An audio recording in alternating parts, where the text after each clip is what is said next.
Good morning, students. Today I am going to continue my lecture for Plus 2 Arts Political Science, and the name of the chapter is India's External Relations, that is India's Nuclear Policy. Now let us start with the topics. India's Nuclear Policy. The period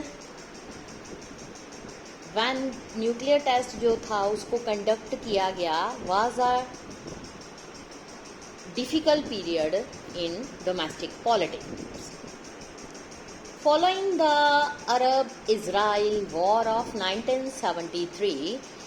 उस time जो entire world था that was affected by the deficiency of oil and whole world was shocked by deficiency of oil due to the massive hike resulting in high oil prices by the Arab nations. इससे क्या हुआ? It led to the economic turmoil in India, जिसके कारण जो India में high inflation आ गई, prices जो थे बहुत ज़्यादा राइज हो गए. मोस्टली तो जो पॉपुलेशन है इंडिया में वो बिलो पॉवर्टी लाइन है. दैट्स वाई उनकी जो बेसिक नेसेसिटीज हैं वो पूरी नहीं हो पा रही थी. Many agitations were going on in the country around this time, including nation wide railway strike. कहते हैं कि अगर जो क्राइसिस ऑलरेडी पहले ही चल रहे हों, उसके बाद जो सिटीजन्स हैं उनकी डिमांड अगर पूरी ना हो, कंट्री में इन्फ्लेशन शुरू हो जाए, चीज़ों के प्राइसेस हाई हो जाएं, तो जो पीपल हैं अपनी डिमांड को पूरा करने के लिए कोई ना कोई प्रोटेस्ट को स्टार्ट कर देती है. Although there are minor differences among political parties about how to conduct external relations. External तो हमारे अच्छे चल रहे थे, बट अब जो एक्सटर्नल रिलेशंस हैं वो सिविल वॉर शुरू होने का मतलब एक थ्रेट जो है कंट्री की गवर्नमेंट को स्टार्ट हो गया. इंडियन पॉलिटिक्स जो है generally marked by a broad agreement among the parties means on national integration and protection of international boundaries and on questions of national interest.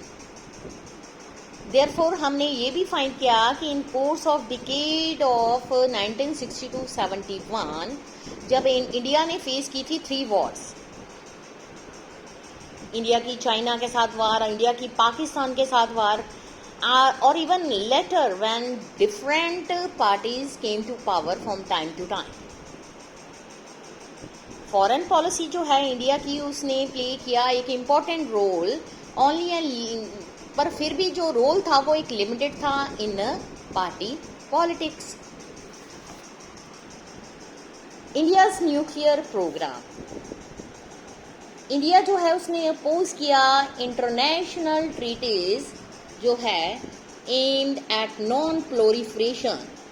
जैसा कि हमने ये सब कुछ फर्स्ट चैप्टर कोल्ड वार इरा में स्टडी किया है, तो इसमें ये था कि जो they were selectively applicable to non nuclear powers and legitimized the monopoly of 5 nuclear weapon power.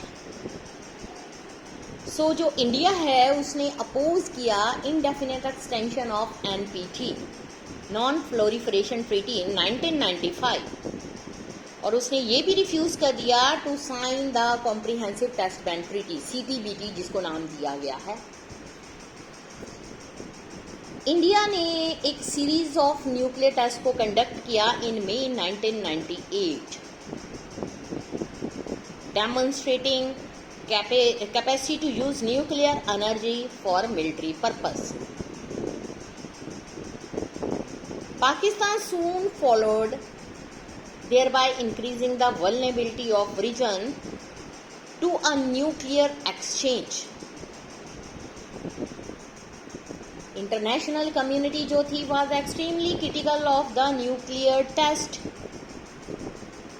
in subcontinent, and sanctions were imposed on both India and Pakistan under United Nations organization, which were subsequently waived. जो India का nuclear doctrine of credible जो था, minimal nuclear deterrence professes no first use, और इसमें ये था कि इसको reiterates India's commitment जो है to global, verifiable, non-discriminatory nuclear disarmament, उसमें leading to nuclear weapons free world. Now let us start with another topic, shifting alliances in world politics. अब हम यहाँ पर ये स्टडी करेंगे कि बहुत सारे जो नॉन कांग्रेस गवर्नमेंट थी came to power in the period starting from 1977. ये वो टाइम था जब पूरा वर्ल्ड जो था, world politics was changing dramatically. तो अगर हम इसका एक क्वेश्चन यहाँ पर ये बनता है, what did it mean for India's external relations. Janata party government जो कि पावर में आई 1977, उसने अनाउंस किया कि it would follow genuine non-alignment that was started by Pandit Jawaharlal Nehru during the Cold War. This also implied that जो pro-Soviet है, tilt in the foreign policy will be corrected. उसके बाद क्या हुआ, जितनी भी गवर्नमेंट्स थी, Congress, non Congress, have taken initiatives for restoring better relation with China and also entering into close ties with US. तो ये सब चीज़ें जो हैं इंडिया के लिए बेनिफिट हो सकती थी. In Indian politics and in popular mind, India की जो फॉरेन पॉलिसी थी very closely linked to two questions. One is India stand vis-a-vis Pakistan and other is Indo-US relation. In the post 1990 की अगर बात करें, that was the period when ruling parties have often been criticized for their pro-US foreign relations. जो foreign policy है उसको हमेशा ही dictated किया जाता है by the ideas of national interest.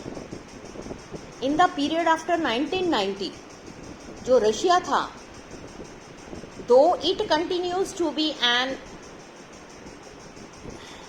Important friend of India, has lost its global predominance. जो India की फॉरेन पॉलिसी थी वो शिफ्ट हो गई to a more pro US strategies. Beside the contemporary international situation, वो ज़्यादा इन्फ्लुएंस्ड हुई by economic interest then by the military interest. इसने इम्पैक्ट डाला इंडिया की फॉरेन पॉलिसी चॉइस को.